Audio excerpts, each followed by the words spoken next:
Hi there, Dave here. How are you? Barry also likes to make an appearance. The last video I did was all about these screw boxes and how good it is to be able to save all these screws. You build something, you've got a few screws left over, you can throw them in this box. If you pull something apart, those screws are still perfectly good, just as long as the heads aren't stuffed. Throw them back in the box, use them the next time. That's terrific. Okay, I think it's about time I put Barry down on the floor now. Come on, Bess, down you go. There you go, keep going. I did allude to the fact that I built a special cabinet for it. Now this is the cabinet that I built. It is a melamine unit, and yes, it is melamine. And it's also underneath, it's got two plywood stiffeners that run the full length that I've rebated up into the base, pocket holed and glued, and it's not going anywhere. It's on 4 beautiful casters, so it glides around. I'll show you that. And as I said, I pocket holed the whole thing together. So you will see no screws on the outside because it is all pocket holed. Now you probably see this, there's about 4 screws up the top there, but don't look at those.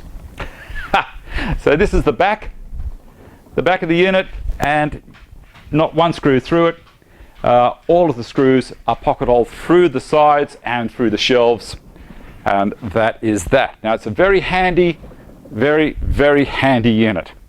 I feel like the magician who's turning the box around before he saws the lady in half. But anyway, that's not happening. So let's get on to the unit a bit, and I'll show you a couple of things about it. Up the top here, I've still yet to build a couple of drawers. So the drawers, obviously, I'll be keeping clamps and possibly all the rest of my Kreg gear. Kreg screws, Kreg clamps, Kreg pocket hole jig, the little one, is full of nails and gas cartridges for my gas gun. And that would weigh, I'm saying that would be 20 kilos.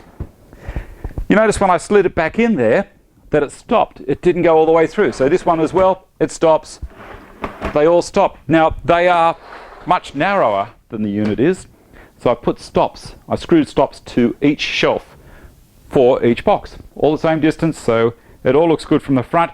You can get a hold of it without having to have little recesses here to get your fingers in, all that kind of stuff. Anyway, works really, really well. I'll throw this last one in. So that looks pretty cool, doesn't it? I bet you all want one. The casters are all locking. You'll notice that I'm not wearing any shoes at the moment either. It's the middle of summer and it's Australia, and I'm not doing anything in here at the moment apart from showing you this, so I don't really need any shoes on. Now, you might look at this and say, hey Dave, what's this all about? And this is removable. I can pull that out and I can put things in there. Now, this is built for my Kreg Foreman, and I will get to that in the next episode. So for the moment, just to let you know that it is removable, and I am also going to, just here, put a router insert plate in there and mount my trimmer.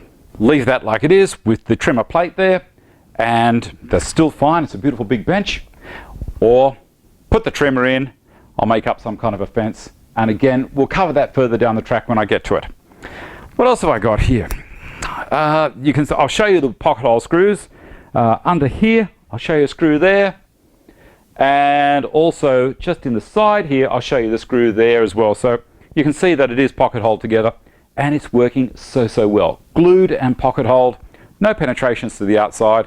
I don't have to put end covers on the unit to hide them, to hide all the screw heads.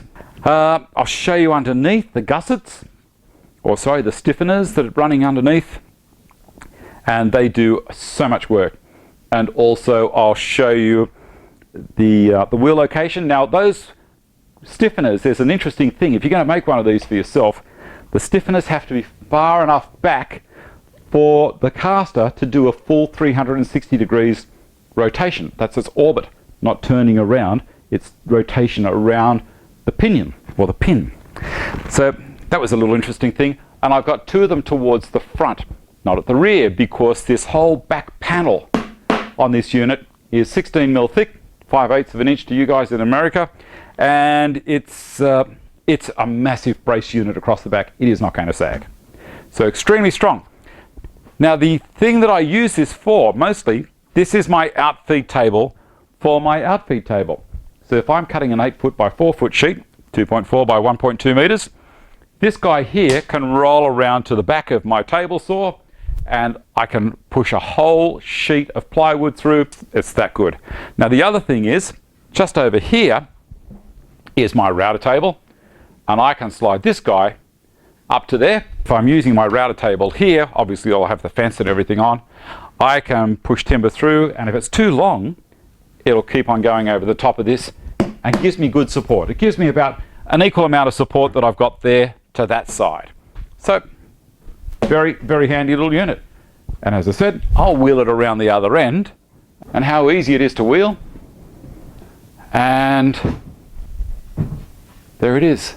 Now I'll probably have a few people ask me what kind of surface this is that I have here. Now this is just laminate. So what I did was I saw Laminex Industries in Australia, and I got an order sheet from them. I went through the sizes and everything that I wanted, got them to cut it all to the shape, put the little roundovers, all that kind of stuff, so I don't catch on anything.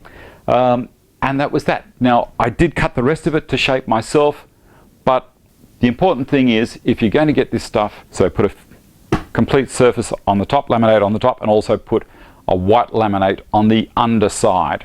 Now the reason I say that is because that will stop the particle board from swelling on one side and absorbing moisture and making a cup. So I have got extremely stable surfaces here because I just asked the question.